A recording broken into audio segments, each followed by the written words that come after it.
18 मई 1974 राजस्थान के पोखरण रेगिस्तान में दोपहर 3:45 पर धरती अचानक से कांप उठी। एक जोरदार धमाका हुआ, इतना तेज कि पूरी जमीन हिल गई।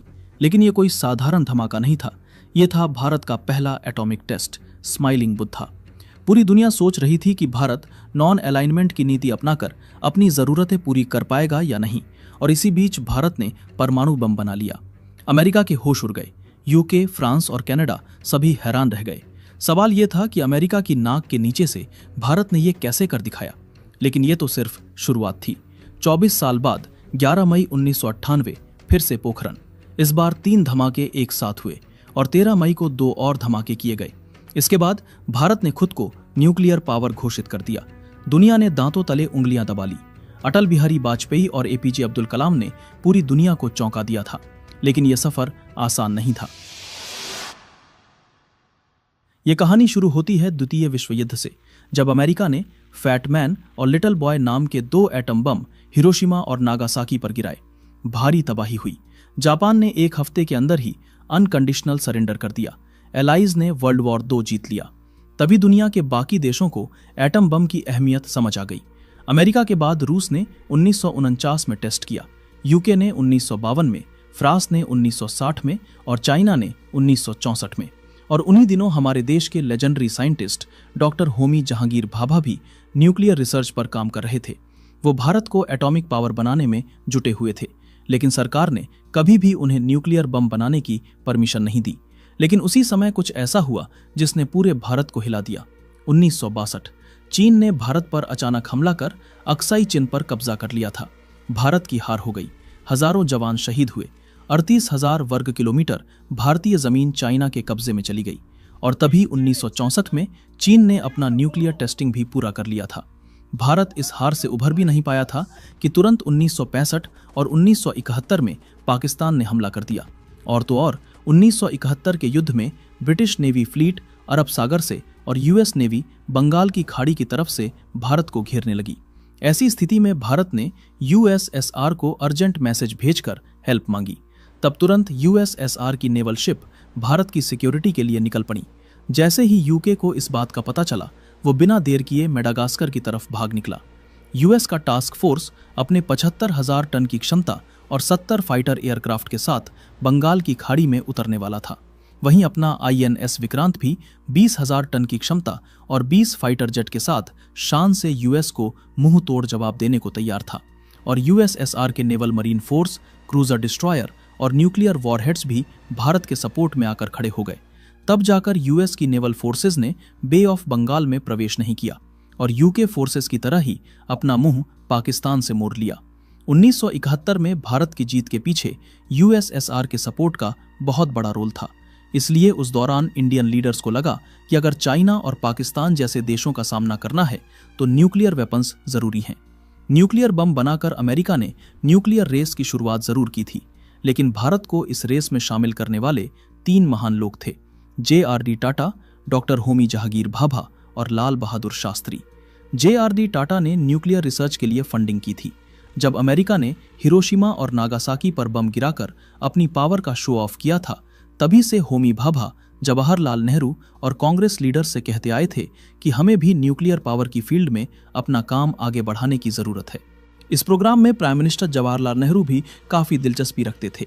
इसीलिए उन्होंने इस न्यूक्लियर प्रोजेक्ट को पीसफुल डेवलपमेंट के नाम पर ऑथराइज किया था। लेकिन उन्होंने एटॉमिक रिसर्च को सिर्फ पावर जनरेशन तक ही सीमित रखने को कहा था। डॉक्टर भाभा ने 1954 में एटॉमिक एनर्जी एस्टेब्लिशमेंट बॉम्बे को एस्टेब्लिश किया ताकि भारत में multidisciplinary nuclear research program शुरू किया जा सके। और जब 1964 में चाइना ने अपना न्यूक्लियर टेस्ट किया, तब लाल बहादुर शास्त्री ने 1965 में भारत के न्यूक्लियर एक्सप्लोजिव प्रोग्राम को ग्रीन सिग्नल दे दिया। लेकिन तभी जनवरी 1966 में कुछ ऐसा हुआ जिसे सुनकर आज भी रोंगटे खड़े हो जाते हैं। डॉक्टर होमी भाभा एक प्लेन क्रैश में मर गए और सबसे हैरान करने वाली बात, उसी महीने लाल बहादुर शास्त्री की भी संदिग्ध परिस्थितियों में मौत हो गई। एक ही महीने में 2 ऐसे लीडर जो भारत के न्यूक्लियर प्रोग्राम को आगे बढ़ा रहे थे, खत्म हो गए। आज तक ये रहस्य बना हुआ है कि यह महज संयोग था या कुछ और। लेकिन इन दोनों की मौत के बाद भारत का न्यूक्लियर प्रोग्राम एक बड़ा झटका खा गया। फिर भी दूसरे फिजिसिस्ट ने इस काम को आगे बढ़ाया। इन्हीं दोनों की याद में इस सेंटर का नाम बदलकर भाभा एटॉमिक रिसर्च सेंटर कर दिया गया, जिसके साइंटिस्ट्स ने मिलकर भारत के पहले न्यूक्लियर प्रोजेक्ट को आकार दिया। परेशानी यह थी कि आजादी के बाद भी भारत एक बुरे दौर से गुजर रहा था। तब ना तो हमारे पास एडवांस टेक्नोलॉजी थी और ना ही इस फील्ड में प्रोग्रेस करने के लिए स्पेसिफिक बजट। हालात इतने बुरे थे कि यूएस और यूएसएसआर जैसे विकसित देशों की ह्यूमैनिटेरियन एड पर देश चल रहा था। लेकिन इसी बीच यूएसएसआर, यूके और फ्रांस वो देश बन गए जो न्यूक्लियर बम बनाने में सफल हुए। फिर देर ना करते हुए चाइना ने भी अपना पहला न्यूक्लियर टेस्ट कंडक्ट किया। अब दुनिया में 5 ऐसे देश थे जो घातक न्यूक्लियर टेक्नोलॉजी से किसी भी देश को तबाह कर सकते थे। दुश्मन देश चाइना के इस लिस्ट में शामिल होते ही भारत पर भी प्रेशर बन गया था कि वो अपनी डिफेंस टेक्नोलॉजी को दुरुस्त करे। सिक्योरिटी के इसी खतरे की वजह से अब भारत ने भी अपना ध्यान न्यूक्लियर वेपन्स की तरफ मोड़ लिया। 1966 आते आते रूलिंग पार्टी से लेकर सारे लीडिंग इंडियन साइंटिस्ट लॉबी का भी यही मानना था कि इंडिया को एटॉमिक वेपन्स में सेल्फ रिलायंट होना बहुत जरूरी है।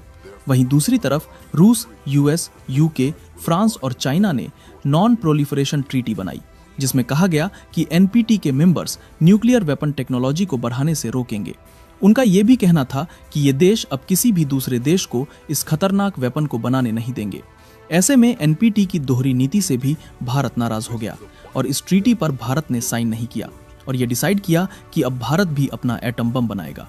लाल बहादुर शास्त्री की डेथ के बाद जब 1966 में इंदिरा गांधी के हाथ में सत्ता आई, उन्होंने भी फैसला कर लिया था कि भारत भी न्यूक्लियर बम बनाने पर काम जारी रखेगा।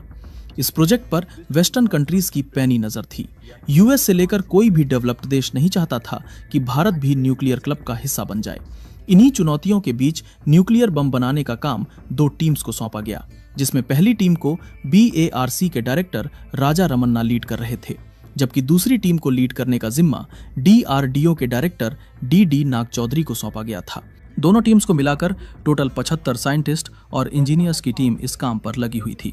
लेकिन केवल 3 लोगों को ही न्यूक्लियर प्रोजेक्ट की जानकारी थी, जिसमें पहली खुद इंदिरा गांधी थी। मिशन की सीक्रेसी को बरकरार रखने के लिए डिफेंस मिनिस्टर और होम मिनिस्टर को भी इस प्रोजेक्ट की इंफॉर्मेशन से बाहर रखा गया था। लेकिन यहाँ एक बड़ी परेशानी आई। बम बनाने के लिए प्लूटोनियम की जरूरत थी, लेकिन ट्रॉम्बे का फीनिक्स रिएक्टर पहले ही बंद हो चुका था और बचे हुए प्लूटोनियम को पूर्णिमा न्यूक्लियर रिएक्टर में इस्तेमाल किया जा रहा था।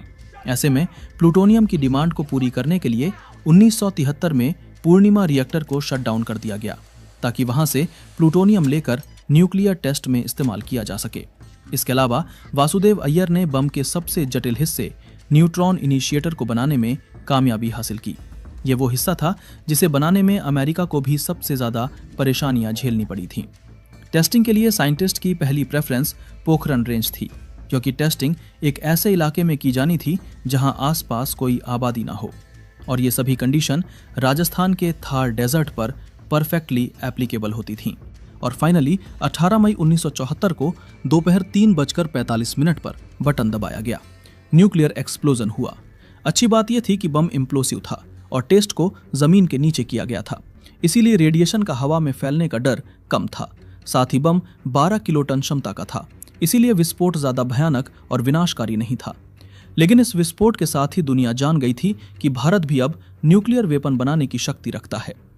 भारत के इस पहले न्यूक्लियर टेस्ट को स्माइलिंग बुद्ध के नाम से बुलाया जाने लगा। अखबारों में छपी इंडियन न्यूक्लियर टेस्ट की खबर से अमेरिका की नींद उड़ गई थी। वो ये हजम करने को राजी नहीं था कि भारत अमेरिका से छुपकर न्यूक्लियर टेस्ट भी कर सकता है, और वो भी उनके नाक के नीचे से। कुछ ऐसा ही रिएक्शन कनाडा का भी था, जो खुद को ठगा हुआ महसूस कर रहा था। दरअसल टेस्ट के लिए जिस प्लूटोनियम का इंतजाम हुआ था, वो कनाडा द्वारा दी गई हेवी वाटर रिएक्टर टेक्नोलॉजी से ही प्रोड्यूस किया गया था। टेस्ट के तुरंत बाद ही कनाडा ने भारत के साथ बने वाले रिएक्टर प्रोजेक्ट से अपना पल्ला झाड़ लिया और इसके अलावा न्यूक्लियर टेक्नोलॉजी और फ्यूल की सेल पर बैन लगा दिया। कई वेस्टर्न नेशंस का मानना था कि भारत खुद 1960 के दशक से एनपीटी का समर्थन कर रहा था, और आखिर में भारत ने ही गुपचुप तरीके से न्यूक्लियर डिवाइस टेस्ट करके इस ट्रीटी का मजाक बना दिया। CTBT ट्रीटी को रिलीज किया गया। यह comprehensive nuclear test ban treaty थी, जिसके तहत नियम बनाया गया कि किसी भी देश या इंसान को न्यूक्लियर टेस्ट करने की इजाजत नहीं है।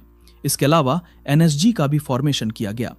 NSG दरअसल न्यूक्लियर सप्लायर ग्रुप था, जिसमें यह साफ शब्दों में कहा गया था कि कोई भी देश बिना परमिशन के यूरेनियम सप्लाई नहीं कर सकता। खासतौर पर भारत को न्यूक्लियर रिलेटेड रिसोर्सेज सप्लाई करने पर पूरी तरह बैन लगा दिया गया था। फिर 1995 में प्राइम मिनिस्टर की कुर्सी की कमान पीवी नरसिम्हा राव के हाथ आई, जिन्होंने एक बार फिर जोर शोर से पोखरण में न्यूक्लियर टेस्ट की तैयारी करवाई। लेकिन उनसे गलती ये हो गई कि उन्होंने प्रोजेक्ट की सीक्रेसी पर ध्यान नहीं दिया और इसी के चलते अमेरिकन स्पाई सैटेलाइट को पोखरण में तैयार होने वाले दूसरे न्यूक्लियर टेस्ट का पता चल गया। यहां एक बार फिर अमेरिकन प्रेसिडेंट बिल क्लिंटन ने भारत पर जियोपॉलिटिकल प्रेशर बनाकर न्यूक्लियर टेस्ट को बैन करवा दिया। उन्होंने डायरेक्ट प्रधानमंत्री को फोन लगाकर साफ किया कि यह टेस्ट हुआ तो भारत को इसका अंजाम भुगतना पड़ सकता है, और अमेरिका ने ऐसा एक बार नहीं बल्कि 2 बार किया। लेकिन इतने बड़े बवाल के बाद भी भारत ने अपने गोल से नजर नहीं हटाई और इस प्रोजेक्ट में जल्द ही एपीजे अब्दुल कलाम को साथ मिला अटल बिहारी वाजपेयी का। 1996 में जब अटल बिहारी वाजपेयी सत्ता में आए, उन्होंने प्रधानमंत्री बनते ही एपीजे अब्दुल कलाम और आर चिदम्बरम के साथ साथ भारत के टॉप लेवल साइंटिस्ट्स को न्यूक्लियर वेपन्स की टेस्टिंग का काम सौंप दिया। उन्होंने वैज्ञानिकों को खुली छूट दी कि वो जो चाहे करें, लेकिन इस टेस्ट को कम से कम समय में सक्सेसफुली कंडक्ट करें। मगर अफसोस ये था कि उनकी सरकार केवल 13 दिनों में ही गिर गई और ये प्रोजेक्ट फिर से रुक गया। फिर 1998 में दोबारा पावर में आते ही अटल बिहारी वाजपेयी ने न्यूक्लियर टेस्ट को गो अहेड दिया। इस टेस्ट को करने में सबसे बड़ी चुनौती सीक्रेसी की थी। CIA की नाक के नीचे पोखरण में टेस्ट प्रिपरेशन करना आसान नहीं था। दरअसल पोखरण एक खुला रेगिस्तान था जहां छोटी से छोटी हलचल भी पकड़ी जाती थी। इसके लिए इंडियन आर्मी की 58 इंजीनियर रेजिमेंट को चुना गया, जिनके कंधों पर न केवल टेस्ट साइट को प्रिपेयर करने की जिम्मेदारी सौंपी गई बल्कि इसकी सीक्रेसी को मेंटेन करने की रिस्पॉन्सिबिलिटी भी दी गई। इंडियन आर्मी ने इस मिशन को बखूबी निभाया। सैटेलाइट्स और CIA की पैनी नजरों से टेस्ट को बचाने के लिए आर्मी ने सैंड ड्यून्स का सहारा लिया। टेस्ट साइट पर जो भी साइंटिस्ट और इंजीनियर्स काम करते थे वो एक दूसरे से कोड शब्दों में बात करते थे। साथ ही असली नाम के बजाय फेक नेम का इस्तेमाल करते थे।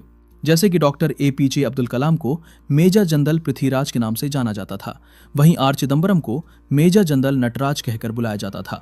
सभी साइंटिस्ट के लिए इंस्ट्रक्शन थे कि टेस्ट साइट पर वो आर्मी की यूनिफॉर्म में ही काम करें।